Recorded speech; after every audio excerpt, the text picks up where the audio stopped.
मैं बोलूँगा कि 10% नहीं 100% तक का एडवांसमेंट हुआ है आज की डेट में इंटरवेंशन कार्डियोलॉजी में। हमारे पास जब किसी की आर्टरी बंद होती थी, जब एंजियोग्राफी के दौरान आर्टरी बंद निकलती थी तो हम केवल बैलूनिंग करते थे। बैलूनिंग का मतलब ये है कि जो आर्टरी बंद है उसके अंदर एक वायर डालते हैं हम कैथेटर के थ्रू। आजकल 90% काम हम हाथ की जो रेडियल आर्टरी होती है इसके थ्रू करते हैं। जितनी भी न्यू टेक्नोलॉजीज आती हैं वो एक कॉस्ट के साथ आती हैं, तो इसलिए इन सब से बचने के लिए अपनी लाइफ स्टाइल अगर आप सुधारेंगे, अपने आप को स्ट्रेस फ्री रखेंगे, तो इन सब टूल्स को, इन एडवांसमेंट लेने की भगवान करे आपको ज़रूरत ही ना पड़े। जंक फूड को अवॉइड करें, एक्सरसाइज अडॉप्ट करें, बिकॉज कंप्यूटर गेम्स और इंडोर गेम्स के अंदर ज़्यादा लोग इन्वॉल्व हो गए हैं as compare to outdoor games.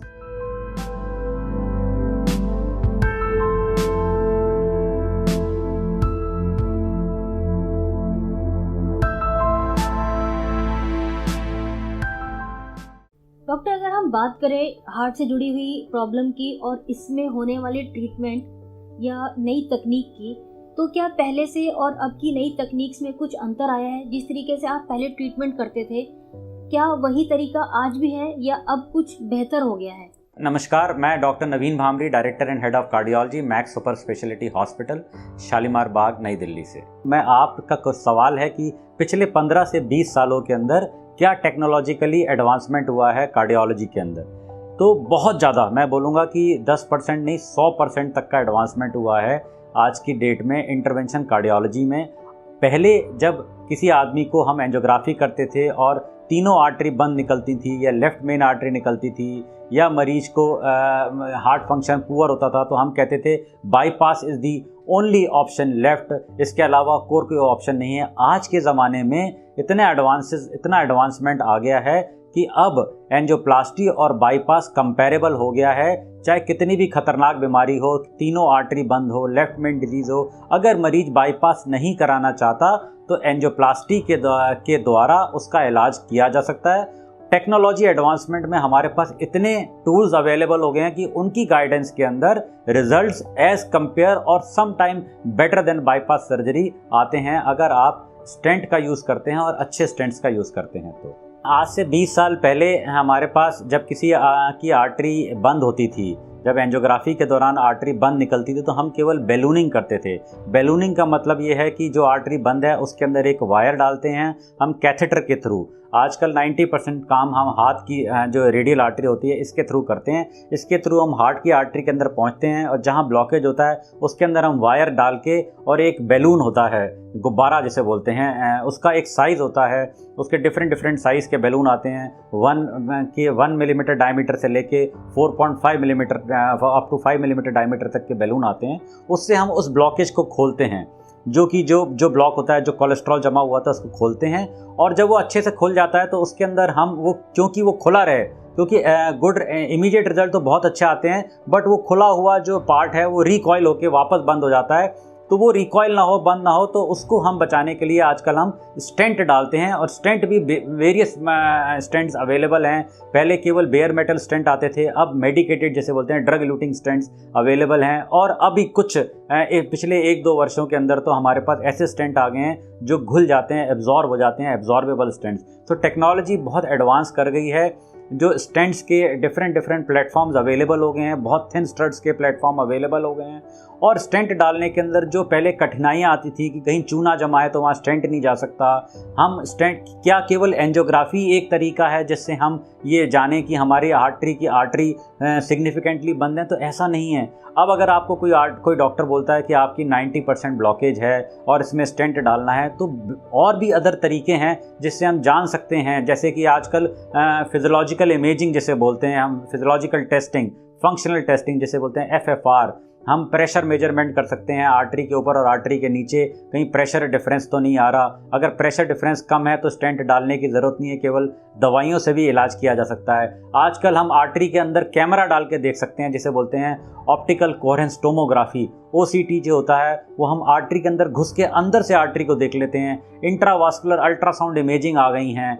और अगर आपको कैल्शियम है और कैल्शियम को तोड़ना है तो रोटा एब्लेशन एक तरीका होता है जिसके अंदर एक डायमंड का बर लगा होता है और वो बर की स्पीड 1,20,000 RPM से लेके 2 लाख RPM तक वो रोटेट करते हुए डायमंड का बर वो आपको ड्रिल करते हुए अंदर आर्टरी के अंदर जाता है और चूना काट देता है, जिसे हम रोटा एब्लेशन बोलते हैं। और रोटा एब्लेशन के बाद अब नई एडवांस टेक्नोलॉजी आ गई है, लिथोट्रिप्सी। पहले आपने सुना होगा किडनी का स्टोन था, बाहर उसको मशीन में लेटाया और स्टोन तोड़ दिया। इसी तरह का स्टोन अब हार्ट के अंदर, अगर जो आर्टरीज के अंदर कैल्सिफाइड आर्टरीज होती हैं उसको तोड़ने के लिए स्पेशल बैलून आ गए हैं, जिसे बोलते हैं इंट्रावास्कुलर लिथोट्रिप्सी बैलून। सो ये सब एडवांसमेंट हैं आज की डेट में जो हमको एक कंपैरेबल प्लेटफॉर्म पे ले गए हैं। वर्ल्ड में आज इंडिया का प्लेटफॉर्म और वर्ल्ड प्लेटफॉर्म हम सब एक ही प्लेटफॉर्म पे आ गए हैं, बिकॉज हमारे पास वो सारे टूल्स अवेलेबल हैं जो वर्ल्ड में किसी भी बेस्ट सेंटर्स में हो सकते हैं। लाइफ स्टाइल तो इंसान के अपने हाथ में है, वो तो उसको जो है अपने आप ही करनी पड़ेगी। ये तो ट्रीटमेंट के तरीके हैं, उसने अपनी लाइफ स्टाइल बिगाड़ी और हमने सुधारा इन टेक्नोलॉजी के सहारे। और हर टेक्नोलॉजी जो यूज़ होती है उसके साथ एक कॉस्ट फैक्टर हमेशा जुड़ा हुआ होता है। जितनी भी न्यू टेक्नोलॉजीज आती हैं वो एक कॉस्ट के साथ आती हैं, तो इसलिए इन सब से बचने के लिए अपनी लाइफ स्टाइल अगर आप सुधारेंगे, अपने आप को स्ट्रेस फ्री रखेंगे, तो इन सब टूल्स को, इन एडवांसमेंट लेने की भगवान करे आपको ज़रूरत ही ना पड़े। रोबोटिक सर्जरी कार्डियोलॉजी के अंदर अभी इतनी ज़्यादा जो है कारगर नहीं है। बाकी एडवांसेस जैसे सर्जिकल फील्ड्स के अंदर या कैंसरस ऑन्कोलॉजी फील्ड के अंदर रोबोट का बहुत बड़ा रोल है, बट कार्डियोलॉजी के अंदर अभी रोबोटिक सर्जरी का बहुत ज़्यादा रोल नहीं आया। बट येस, फ्यूचर है कि रोबोटिक सर्जरी आएगी। रोबोटिक बाईपास सर्जरीज तो बहुत होने लगी हैं, अब इंडिया के अंदर भी होने लगी हैं, but angioplasty through robot very limited centres in the world are doing. बच्चों के अंदर हार्ट की कंजेनाइटल प्रॉब्लम्स होती हैं, जैसे कि जो पैदा होते पैदाइशी कुछ बीमारियां होती हैं, दिल में छेद होना या नीला हो जाना रोते हुए, या बच्चे के नाखून पैदा होते ही आँख और जो है ब्लू बेबी जिसे बोलते हैं, इस तरह की बीमारियां होती हैं। वो बच्चों के अंदर कंजेनाइटल हार्ट डिजीज़ होती हैं। और अगर हार्ट अटैक जो है बच्चों के अंदर, अगर मैं बोलूं तो मैंने सबसे कम उम्र के जो हार्ट अटैक के पेशेंट को डील किया है वो 18 साल का लड़का था, और एक 19 साल की लड़की जिसको हार्ट अटैक हुआ है। 12th क्लास के बच्चे को भी हार्ट अटैक हमने एंजियोप्लास्टी के द्वारा डील किया हुआ है। तो अब एज कोई बहुत बड़ा बार नहीं रह गया है हार्ट अटैक होने के लिए। लाइफ स्टाइल, इसलिए मैं बोलता हूँ बच्चों के अंदर शुरू से ये आदत डालें, जंक फूड को अवॉइड करें, एक्सरसाइज अडॉप्ट करें, बिकॉज कंप्यूटर गेम्स और इंडोर गेम्स के अंदर ज़्यादा लोग इन्वॉल्व हो गए हैं as compare to outdoor games. तो मैं हमेशा सब माँ बाप से और सब लोगों से यही बोलता हूँ कि आउटडोर गेम्स के लिए ज़्यादा प्रोत्साहित करें और एंकरेज करें अपने बच्चों को, जिससे कि एक तरह की एक्सरसाइज का पैटर्न उनके अंदर बना रहे।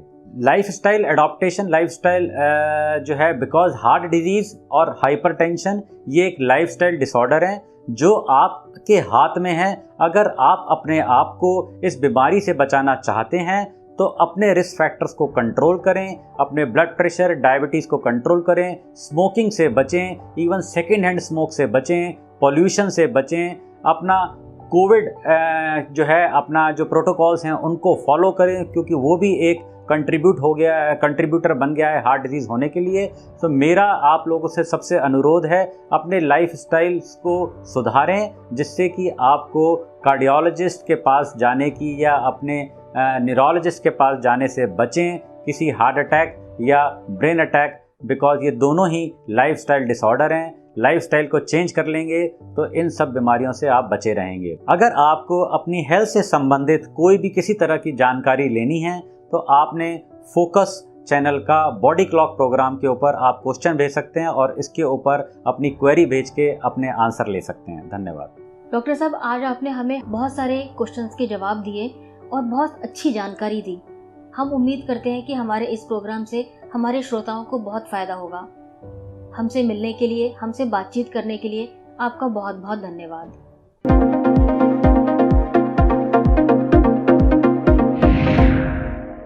सेहत से जुड़ी ज़्यादा से ज़्यादा जानकारी हासिल करने के लिए देखते रहिए फोकस हेल्थ चैनल। किसी खास जानकारी के लिए कमेंट करें। फोकस हेल्थ चैनल को सब्सक्राइब, लाइक और शेयर करना ना भूलें। इसके साथ ही बेल आइकन को टच करें ताकि समय पर आपको सभी नोटिफिकेशन मिलती रहें।